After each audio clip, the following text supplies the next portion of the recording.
क्या होगा जब एक क्रूर राजा अपनी ही बेटी को मौत की सजा सुनाए? जानने के लिए वीडियो को लास्ट तक देखिए। कायर और कमजोर राजकुमारी ने विद्रोह करने की कोशिश की। बुजुर्ग राजा ने झल्लाद को आदेश दिया कि उसे फांसी के तख्ते पर चढ़ा दिया जाए। फिर एक इशारे पर 3 सिरों वाले राक्षसी भेड़िए हमला करने को तैयार हो गए। राजा को सत्ता के लिए पागल होते देखना दिल दहला देने वाला था। उसने अपनी ही बेटी पर तलवार उठाने में कोई संकोच नहीं किया। जंजीरों में बंधे हेराक्लीज का धैर्य टूट गया और उसने अपने शरीर में बह रहे अर्ध देवता के रक्त को सक्रिय कर लिया।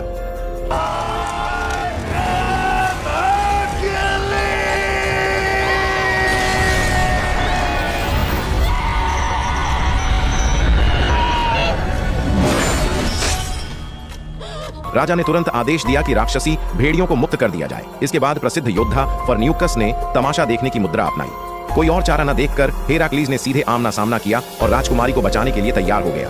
लेकिन वह खुद ही भेड़ियों के हमले में उलझ गया और उसकी कलाई और टखने उनके दांतों में जकड़ गए। बाहर खड़ा राजा अपनी जीत को तय मान रहा था, लेकिन तभी उसे एहसास हुआ कि हेराक्लीज ने 3 तीरों से एक के बाद एक हमला कर अपनी पकड़ मजबूत कर ली थी। भले ही वह घायल हो चुका था, फिर भी उसने सही मौका तलाशते हुए पलटकर वार किया और दुश्मन को धूल चटा दी। एक और राक्षसी भेड़िया हेराक्लीज पर हमला करने के लिए झपटा, लेकिन वह व्यक्ति आखिरी बचे भेड़िए ने मजबूती से हेराक्लीज के टखने को जकड़ लिया। लेकिन उसने अपनी छिपी हुई दांत जैसी ब्लेड निकाली और एक ही वार में बांध उसने अपने कैद साथी तय कर दिया। खतरा टलने के किया और अत्याचारी राजा के खिलाफ क्रांति छेड़ने का लय आगे बढ़ा। लेकिन जब वे महल पहुंचे तो राजा पहले से ही अपने अनगिनत सैनिकों के साथ तैयार था। हजारों सैनिकों ने उन्हें चारों तरफ से घेर लिया और कोई रास्ता न देख जनता महल की ऊंचाई पर चढ़ गई और आग के कटोरे गिराकर रास्ता रोकने की कोशिश की। लेकिन राजा ने परवाह नहीं की और अपने सैनिकों को फिर से आगे बढ़ने का आदेश दिया।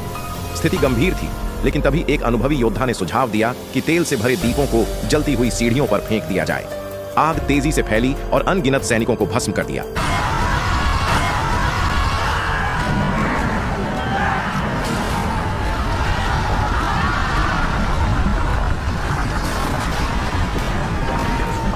फिर भी राजा डगमगाया नहीं और अपनी सेना को ढालबंद बनाकर आगे बढ़ने का आदेश देता रहा।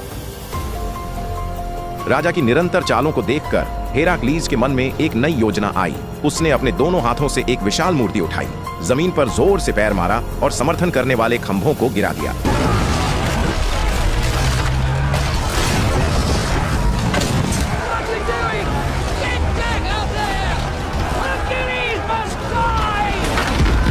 राजा की ताकत का प्रतीक वह मूर्ति टुकड़े टुकड़े होकर महल पर गिर पड़ी और राजा खुद खाई में गिरकर समाप्त हो गया।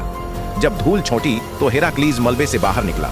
वह लहूलुहान और धूल से सना था, लेकिन उसकी आंखों में अपार दृढ़ता थी।